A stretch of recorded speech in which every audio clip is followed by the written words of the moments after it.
My wife, who I'll call Jane, and I have been married for 2 years. To save anyone doing the math, yes, we got together when she was 22 and I was 38. We dated for 2 months before we eloped. I don't generally recommend this and have no justification to offer other than it just felt right, and which is basically what everyone says, of course, so maybe I'm just a cliché.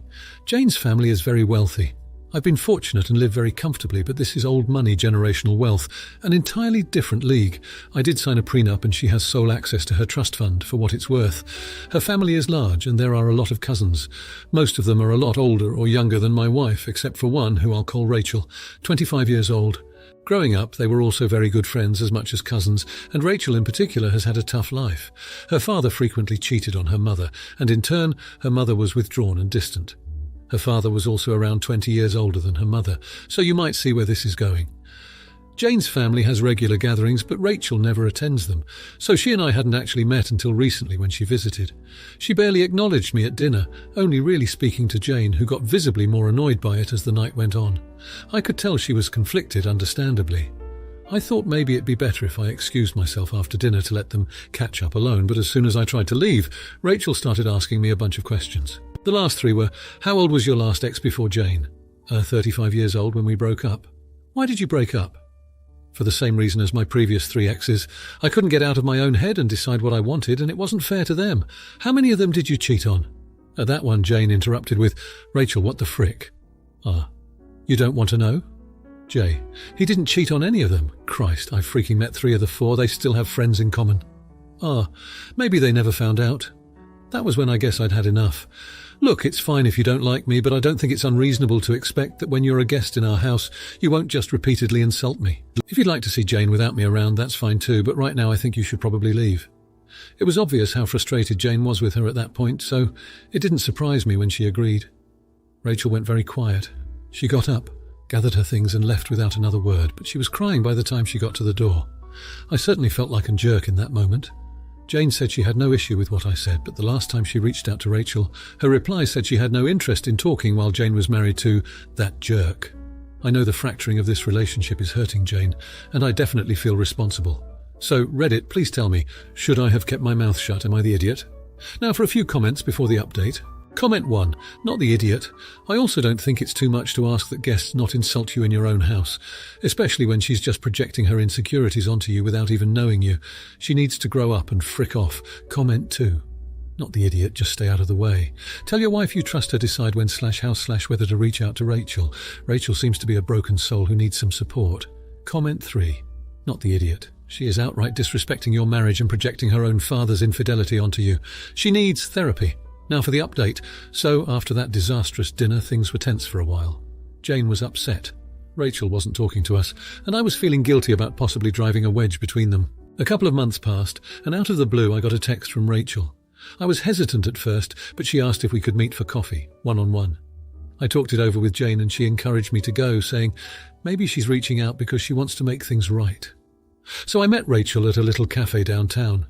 I was prepared for the worst, but to my surprise, she apologized as soon as I sat down. She admitted that she'd been going through a tough time personally and unfairly took it out on me. She also said that seeing Jane happy, but with someone so different from herself, had been a shock, and she'd reacted poorly. We talked for hours, guys. Rachel shared more about her struggles, and I shared some of my past, the things that aren't so glossy. It turns out we're more alike than different. We've both been through our share of hard knocks. By the end of the coffee meeting, it felt like we'd built a bridge over a gap we didn't know was crossable. Fast forward to now, Rachel's become a regular visitor at our home. She's really warmed up to me and we've found a mutual love for gardening of all things. We're planning to start a community garden project together. Jane's over the moon seeing her family come together, and honestly, so am I. Navigating this patch has taught me that sometimes people lash out because they're hurting and not because they want to hurt you. Rachel's part of our family and I'm proud of how we've all worked through the tension. Sometimes it just takes a little patience, a lot of talking, and a willingness to see the person behind the pain. So Reddit, it turns out I wasn't wrong to stand up for myself, but I'm glad I also stood by to give Rachel a second chance. Thanks to everyone who offered advice and support when I needed it most. Now for the comments. Comment 1, not the idiot. It's really big of you to extend an olive branch after what happened.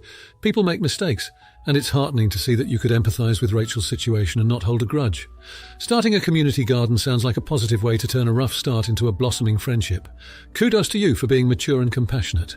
Comment 2, you're the idiot. I get that people have rough patches, but that doesn't give Rachel the right to ruin dinner and create tension. You might be setting yourself up for more drama by letting her back into your life so easily. Forgiveness is one thing, but make sure you're not just being a doormat. Comment 3. Not the idiot.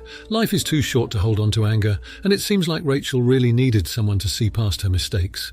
It's amazing how a simple coffee meetup can change the dynamic between people. That community garden is not just about planting seeds in the soil, it's about planting seeds of a renewed friendship. Proud of you for being the bigger person. Now for the next story. I, 32-year-old man, have had tension with my sister, 28-year-old woman, over the past few Christmases. There aren't really huge problems in my family, so the tension is silly but persistent. I work inconsistent hours with the public and usually do not get the holidays free. My sister works very consistent hours out of the public eye and usually gets the holidays free. My typical Christmas is working a full shift, leaving as soon as I can, and driving a couple of hours to my parents' house. I'm almost always the last to show up, and I mostly want to heat up a plate, catch up with family and relax when I arrive. My sister, who plans activities in a care home for a living, typically has some type of totally not mandatory game activity set up when I walk through the door. This was not a tradition that we grew up doing, and I should point out that everyone at the gathering is an adult, with her being the youngest. After my day of selling followed by driving, I do not have the will to learn a new board game. I'm exhausted, overstimulated, and want to catch up with folks I don't see every day. That said, I don't want or try to stand in the way of anyone having fun, and don't mind at all just decompressing while whomever plays. Something like this exchange is common. Hey brother, are you ready to play a game I've never heard of in a few minutes? I think I might sit this one out, I'm pretty beat. Come on, don't be a Grinch. I hope you have fun though. You never want to do anything, you're in butt, and it usually devolves from there. I don't end up playing the game but get glared at by her for most of it. Family just finds it awkward and amusing, and has come to expect the exact scenario. On the one hand, I could show up with more enthusiasm and a team player attitude. On the other hand, I feel like my sister doesn't understand my stress level and makes the day more lame with too much planning and pressure. Seems like it's either her way or you hate fun and ruin family Christmas gaming, which she invented 4 years ago. Am I the idiot?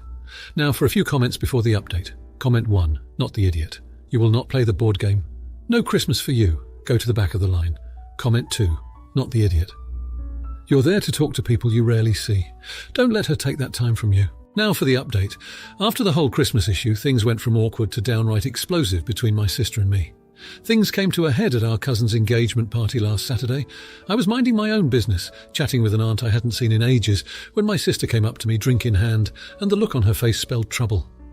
Before I knew it, she was berating me in front of everyone for ruining Christmas and being a perpetual downer. I was taken aback and tried to keep my cool, reminding her that I worked crazy hours and was just exhausted, but she wouldn't have it. She accused me of always making excuses and not caring about family time. That's when things got a bit wild. Our Uncle Mike, who's usually the peacemaker, stepped in and tried to calm things down, but he accidentally spilled his drink on my sister's dress. She lost it. She started shouting at Uncle Mike, and then my parents intervened. The whole party turned into a family feud, like some sort of dramatic reality TV show. But here's the jaw-dropping part. The stress of the argument and the scene we'd caused was apparently too much for our grandma. She fainted, and we had to call an ambulance. Thank God she's okay. It was just low blood sugar, but we were all scared as hell for a moment there. In the aftermath of all this, my sister and I were forced to have a real heart-to-heart, arranged by our parents who were fed up with the drama. I explained my side, and she explained hers. Turns out she's been feeling underappreciated in her own life and was taking it out on me because I wasn't fitting into her idea of a perfect family holiday. It was a lot of pent-up emotions on both sides. We've agreed to try and understand each other's lives better.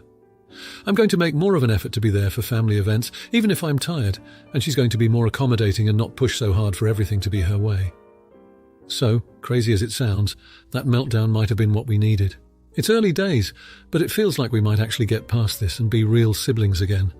There's talk of a family therapy session, and honestly I think we could all benefit from it. Anyway, I should probably go. Grandma has been insisting on baking cookies with everyone as a way to heal the family, and if I'm late I'll never hear the end of it. Let's hope this is the beginning of a less dramatic era. Now for the comments. Comment 1, not the idiot. Sounds like your sister's the one who needs to check her drama at the door, not you. Sometimes people project their own issues onto others, and it seems like she's doing exactly that. Good on you for keeping your cool and agreeing to family therapy. Also, kudos to Grandma for the cookie idea. Nothing like sweet treats to sweeten a sour situation. Comment 2, you're the idiot.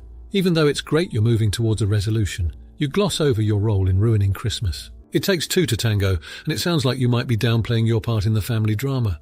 Reflect on your actions and make sure you're not just playing the victim here. Family therapy is a step in the right direction, but it requires acknowledging your own faults too. Comment 3. Not the idiot. Your family sounds like a pressure cooker waiting to pop, and your sister confronting you at a public event was the catalyst.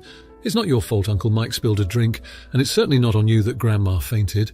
You're taking steps to mend fences with therapy, and that's commendable. Plus, who doesn't love Grandma's cookies as peace offerings? Keep that positive outlook.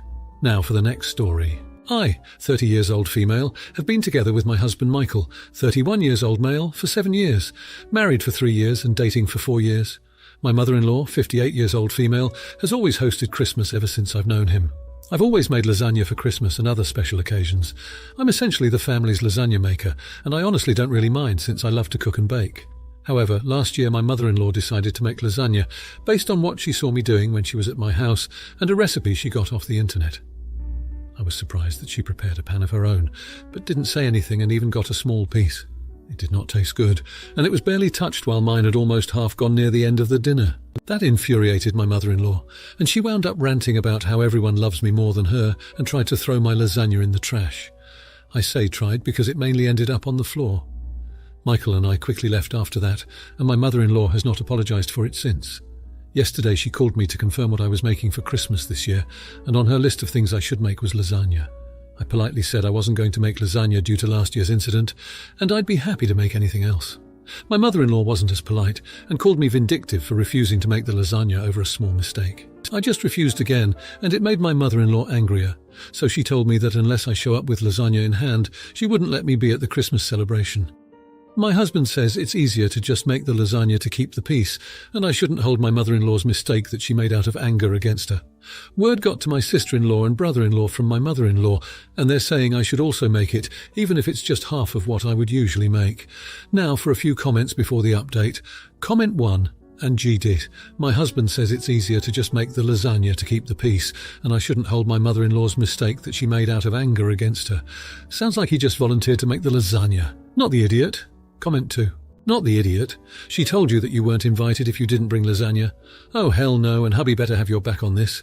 Time to book a Christmas getaway for you and hubby. Comment 3. Not the idiot. Don't cave in. Your husband should be backing you up. You have a husband problem. No apology from your mother-in-law means no go. Now for the update. First off, I stuck to my guns and didn't make the lasagna for Christmas. I thought that was the end of it, but no, that was just the calm before the storm. My mother-in-law went around telling the entire family that I was trying to ruin Christmas over a petty grudge.